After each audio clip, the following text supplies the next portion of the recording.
السلام علیکم ورحمۃ اللہ وبرکاتہ۔ بھائیوں، شاعر مشرق علامہ اقبال رحمۃ اللہ علیہ نے کیا ہی خوب کہا تھا، جلال پادشاہی ہو کہ جمہوری تماشا ہو، جدا ہو دین سیاست سے تو رہ جاتی ہے چنگیزی۔ ہم سب اچھی طریقے سے جانتے ہیں کہ اسلام ایک مکمل نظام حیات ہے۔ زندگی کا کوئی ایسا شعبہ نہیں ہے جہاں اسلام نے ہماری رہنمائی نہ کی، چاہے وہ تجارت کا شعبہ ہو یا ملازمت کا، عبادت کا شعبہ ہو یا معاشرت کا، اسی طرح معاملات کا شعبہ ہو یا سیاست کا، ہر شعبے میں اسلامی احکامات موجود ہیں، قرآنی آیات اور ارشادات نبویہ موجود ہیں۔ مسلمانوں میں سیاسی شعور کا ہونا یا نہ ہونا یہ تو دور کی بات ہے، بڑا طبقہ وہ ہے جو سیاست کو دین اسلام کا حصہ اور جزء ماننے کے لیے تیار نہیں، بہت سارے کنفیوژن کے شکار ہے۔ یہی وجہ ہے کہ جب کسی دیندار طبقہ، بالخصوص اہل مدارس اور مساجد، علماء اور ائمہ کی زبان سے سیاست کے موضوع پر کوئی بات سنتے ہیں تو انہیں ناپسندیدگی بلکہ حقارت اور نفرت انگیز تبصرے کرنا شروع کر دیتے ہیں اور واویلا مچانا شروع کر دیتے ہیں کہ دیکھو جی، فلاں عالم صاحب یا فلاں امام صاحب سیاست اور پولیٹکس کی بات کرنا شروع کر چکے ہیں۔ بلکہ کچھ جگہوں پر تو یہ دیکھا گیا ہے کہ کسی امام صاحب نے جمعہ کے خطبے میں حالات حاضرہ کے اوپر گفتگو کی تو انہیں یہ کہہ کر امامت سے معزول کر دیا کہ ہمیں سیاسی امام منظور نہیں۔ یہ کہنے والے اور ایسا کرنے والے بھول جاتے ہیں کہ سیاست کا صرف شریعت محمدیہ ہی سے نہیں بلکہ دیگر شریعتوں سے بھی نہ یہ کہ تعلق رہا ہے بلکہ مکمل ایک جزو رہا ہے۔ انبیاء علیہ السلام دین اور سیاست دونوں کے حامل ہوتے ہیں۔ قرآن پاک میں جنگ و صلح کے قوانین و احکام موجود ہیں،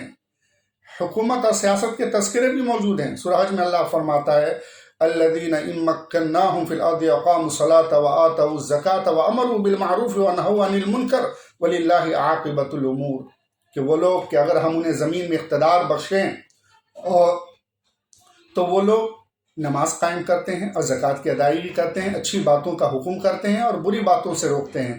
اور تمام کاموں کا انجام اللہ ہی کے ہاتھ میں۔ بخاری کی روایت ہے کانت بنو اسرائیل تسوسهم الانبیاء کلما ہلک نبی خلفہ نبی وانہ لا نبی بعدی وسیکون خلفاء فیکثرون،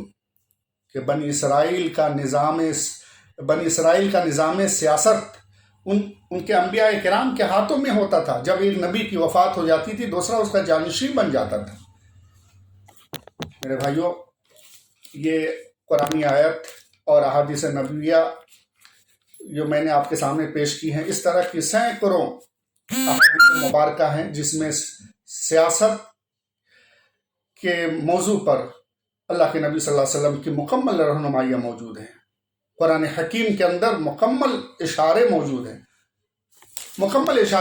یہی وجہ ہے کہ محمد رسول اللہ صلی اللہ علیہ وسلم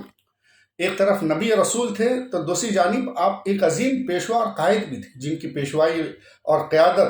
ہمہ جہت تھی۔ آپ جہاں دین و شریعت کے ماہر تھے وہیں پر آپ سیاست اور حکومت کے رمز شناس، فرما روا اور شہنشاہ بھی تھے۔ اس لیے اے وہ لوگوں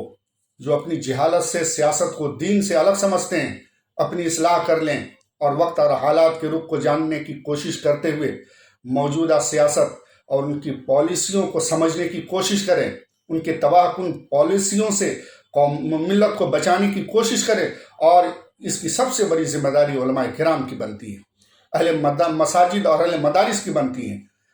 کہ وہ مکمل قوم کی رہنمائی کریں اور ملت کی رہنمائی کریں اور انہیں صاف اور شفاف سیاست جس سے سب کو انصاف ملے، سب کو اس کا حق ملے، اسے عملاً نافذ کرنے کی کوشش کریں۔ یہ پوری امت مسلمہ کا فریضہ ہے، جیسا کہ خاتم النبیین جناب محمد رسول اللہ صلی اللہ علیہ وسلم اور خلفائے راشدین کا عمل اور نمونے، ان کے نمونے ہمارے سامنے موجود ہیں۔ ہمیں نہیں بھولنا چاہیے کہ ٹرانسپورٹیشن، ایڈمنسٹریشن، میونسپلٹی کا نظام، حکومتی نظام، یہ سب ہم نے ہی دنیا کو دیے ہیں، جن سے دنیا آج استفادہ کر رہی ہے۔